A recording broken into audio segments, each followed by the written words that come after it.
Hey guys, I'm Gloria and I'm back with another guest from Nigeria. Coach Didi is here to tell us more about her impact in football in Nigeria and let's hear from her. So, Coach Didi, what project are you working on in Nigeria? Okay, so we're doing some stuff with the girls' football, right, under 15. We have a foundation that just runs leadership courses, leadership programs in schools across the Lagos state. So we were doing something for World Sports Day athletics, and we decided to add basically the under 15 for women, for girl football, sorry. That's great. When did you found the organization? Oh, I founded the Ambassadors Initiative for Youth Development, but I'm collaborating with Beverly. She's the one that brought me into the girls' football under 15 because I had a network of schools I was already working with. I'm teaching them how to be basically good leaders. If you're a good sports person, you're a good leader. So she said, okay, let's just key into this with this under 15 football. I'm like, oh, that would be fantastic, teaching about gender equality and stuff like that. So that's how I came on board. So I didn't found the under 15 football. I just kind of gave her a platform and collaborating with her. That's great that you got somebody to work with. And why did you begin this initiative or become part of something that already existed? Well, because I figured the youth, I teach from year 4 all the way to year 12, right, before you enter university. And we have amazing leaders in Africa. I mean, when you talk to those in year 4, they already know how a society should operate. And they know what a leader should be. So if you focus on the values that a good sports person is, tenacity, teamwork, honesty, right? Perseverance, competence, character. You focus on all these attributes of a sports person, you will inevitably have a good leader. I challenge you to show me any person that is a good leader that you know. And the chances of them that they were good at sports is quite high. I would say something about some of the politicians in Kenya, but I don't want to be cancelled. Did you Do they play sports? They don't look like it.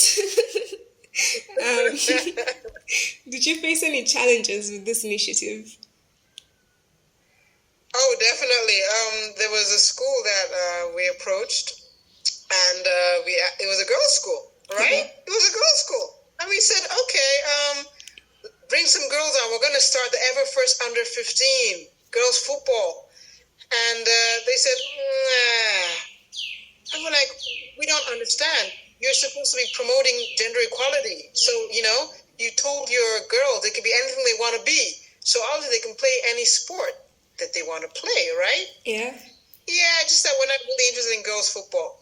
But it's okay with basketball or like athletics or anything else. But girls football, we're not so sure. I was just confused. Yeah, it sounds demoralized and basically confused. First, I was confused. First of all.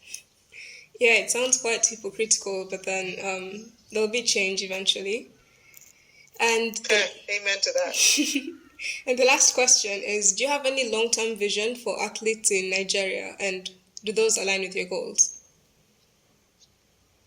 My main aspiration is for athletes to eventually become leaders, because you need to be healthy. First of all, to lead, right? Yeah. You need to have a lot of stamina, right? And the athletes have that, right? Sports people have that. You need to be able to just, be tolerant of your teammates and the people that you work with in leadership.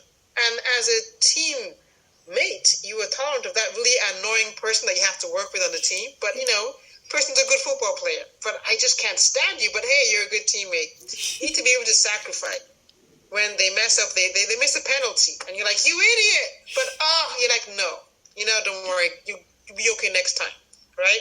So if we really imbibe these things in sports people, we will definitely have a better Africa. So that's my long-term goal.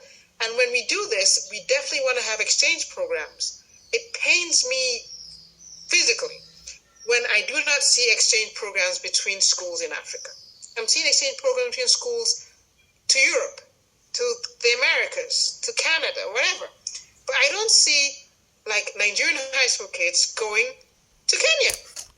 Why wouldn't they go to Kenya for 2 weeks or for like a half term or for like a vacation? Go for a term, find out about the culture, do the sports there, and flip it. You guys play hockey, right? Yeah, we do. In Kenya, right? Yeah. We don't do hockey in Nigeria. Why not? I don't know. Right? I know hockey because I went to school in England, so I know hockey, right? Really weird game, by the way. I don't like it.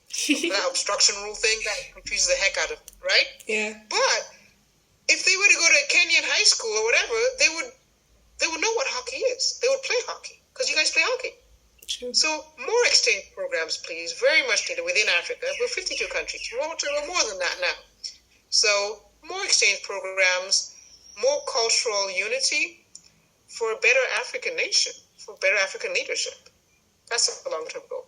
You should really talk to African Leadership Academy. You really align with their goals. We're going to go there. We're going to go there because it's disappointing.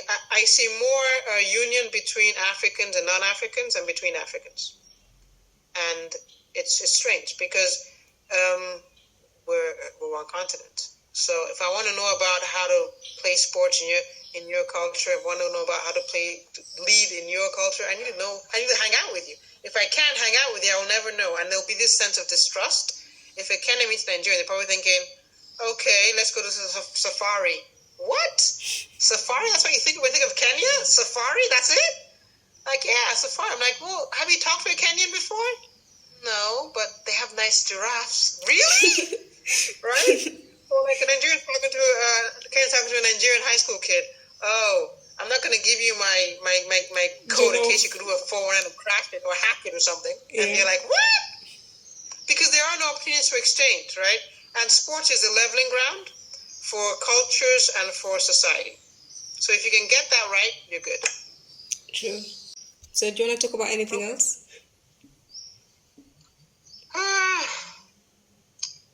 Sustainable development goals. Mm-hmm. You know, we have till 2030, and we're 7 years away. And the youths have no idea that we're even 7 years away. When I started out talking about the SDGs some years ago in the schools, I would say, hey, okay, we have the SDGs. Like, what? STDs? I'm like, no, not STDs, guys. It's like, what is that, right? I'm like, you know about the SDGs? This is your generation. We're good. We've messed up your world. We're good just watching it, yeah? You guys have to solve it. We've messed you guys up. You solve it. And if the youths are not aware that they have to even do this, that's very scary because they have 7 more years. So it's really important. I remember when we had the World Sports Day event that we did last year, April the 6th, we were trying to get people to understand that they can link every SDG to sports. Everything. SDG 1, no poverty, zero hunger, good health, well-being, quality education, gender equality, affordable and clean energy, everything. I would ask them, give me an SDG and link it to sports, and they'd be like, how? I'm like, okay, link peace, justice, and strong institutions, SDG 16, to sports. And they could do it, of course. You could do racism, you could do sports for peace, you could do Olympics. So this is how important sports is to sustainable development. It can latch onto every single goal that the world is trying to achieve by the year 2030. So I encourage everybody who's into sports to link it to leadership, to link it to the Sustainable Development Goals. Because as you're building up the person, as you're building up the athlete or the sports person, right, you're also building up their ability to have a sustainable future within their locality. You cannot be like a global leader if you're not a local leader, right? True. People try to be like, yeah, I want to be like a global leader. You're like, okay, so what have you done in your community? What do you mean? We have to do something? Yeah. You have to be a local leader first before you become a global leader. And being a local leader, get involved in your community, use sports in every single way to do that. And it's easier for you to get them involved. Just use sports because it's a universal language. And we'll be able to kick butt. Africa will kick butt. You'll kick butt. You'll be happy.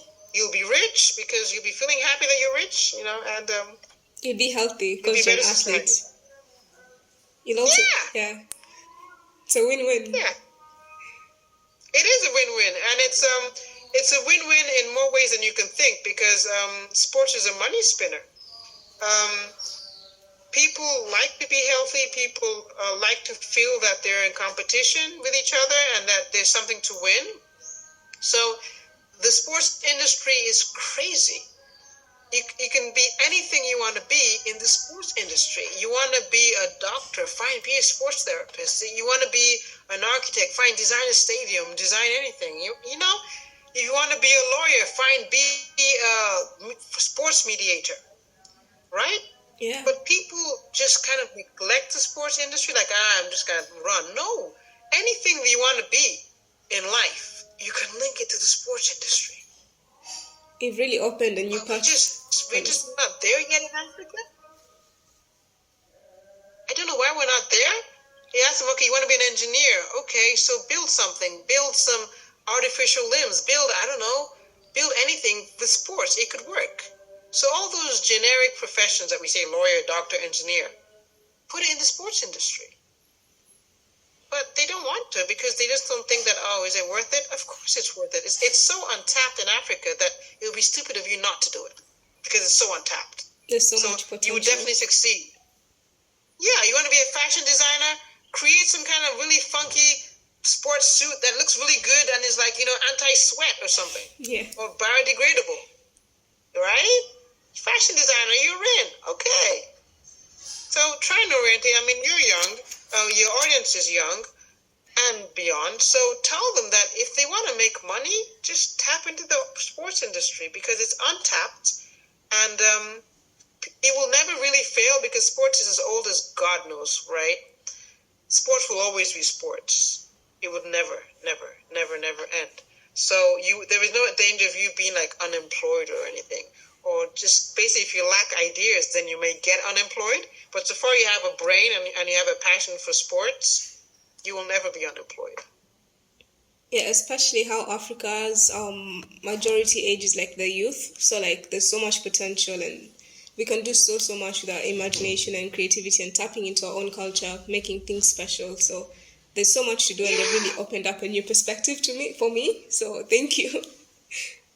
You want to be a musician? Do like a sports anthem. I don't know, make a sports anthem, make a sports rap, anything. Yeah. The new thing now that I see a lot is like I see on YouTube, I see all these sports videos, not sports, dance videos, right? All these dance videos for exercise, right? Yeah, I mean that's like the new thing now, like the cheap thing now. Just dance and lose weight. Don't go to the gym, just dance and lose weight. That's sports, by the way. It's called aerobics. Or Zumba. Right? Yeah. Yeah, exactly. So there's so many opportunities. Don't get stuck in the whole classroom mentality about I need to make money. Look at everybody likes sports in some way or another, right? It could be the sport, it could be board games, it could be chess, or it could be something more dynamic, right? Yeah. But you like sports. It could be teaching, I don't know, chessboard, teaching AI how to do X, Y, and Z, how to predict the next chessboard move. It's sports. Yeah. Gosh, there's so much to actually talk about, even how athletes make great entrepreneurs and all. And I could talk about that all day, though I don't know if you're able to continue or you have other plans. Are you still free for No, I'm good. I mean, this is what I do. I'm a coach, so I try to lift as many people as possible. It's I find this apathy, this lethargy, and you know what? I don't know what I want to do. I mean, I'm talking to a lot of people in their final year now, trying to tell them, okay, yeah, you're done. Well done. You're done with high school. What's next? And they're like, oh, I don't know. I'm like, I don't know. What do you mean? You're a great sports person. What do you mean you don't know? Yeah, but what am I going to do with that? Like, what? you can do so No. much.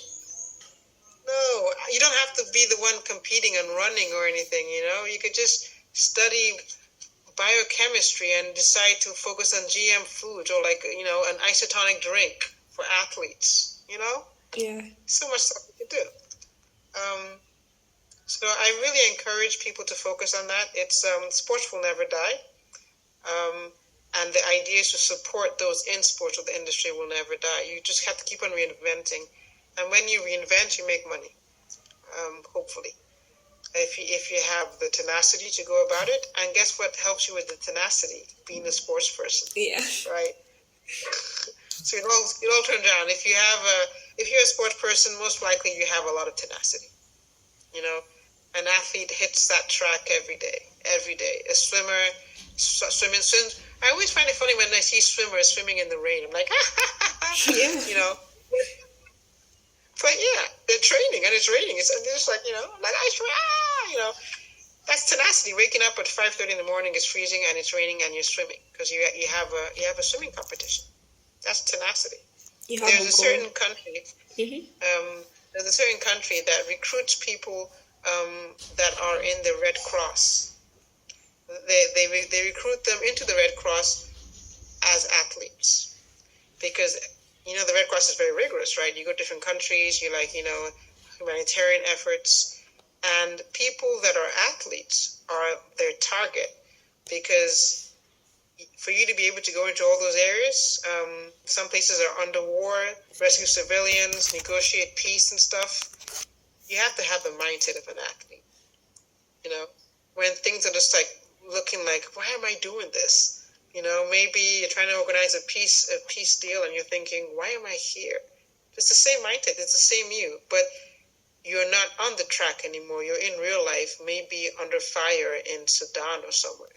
And you're trying to rescue this family from getting kidnapped or something. Athletes are often the best people that get recruited for this kind of thing. Yeah. Sportswoman.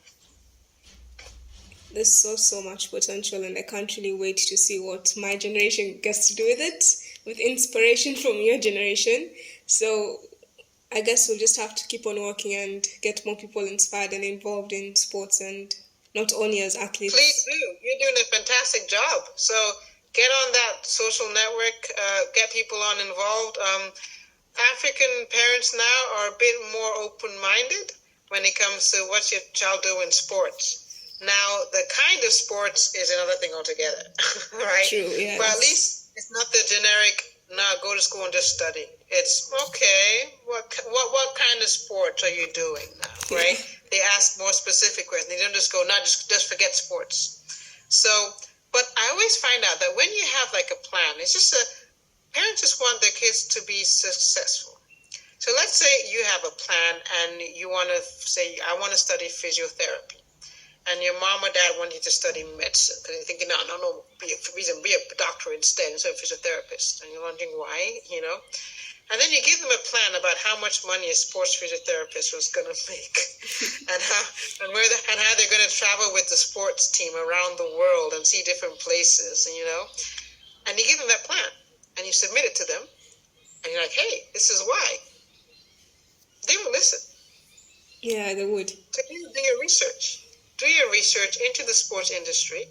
Do what you want to add by pursuing some degree that your parent may not want you to pursue, and submit it to them. They will listen. They may make a deal with you. Say, okay, you know what? Do it for 2 years, and then we'll see how it goes, or something. They may make a deal with you, but they won't outrightly slam you out anymore because you've given them a plan. So work on your plan with data. Work on your plan with data and submit it. Yeah. And good luck. Yeah. So I've talked about a lot, and it's been 20 minutes now, so I think that's why I should probably end this. We could plan another one if you'd like, and if this goes well, obviously this would inspire a ton of people. Anyways, thank you once again for joining, and wishing you all the best with your journey in inspiring under 15 girls to play soccer, and also other athletes all over Nigeria and the world as a whole, and after some time. Yeah. Thank you. Keep on doing it. We're going to do the exchange programs, Kenya, Nigeria. So we'll see you here shortly. Hopefully. All right. Have a good one. You too. Bye-bye. Bye.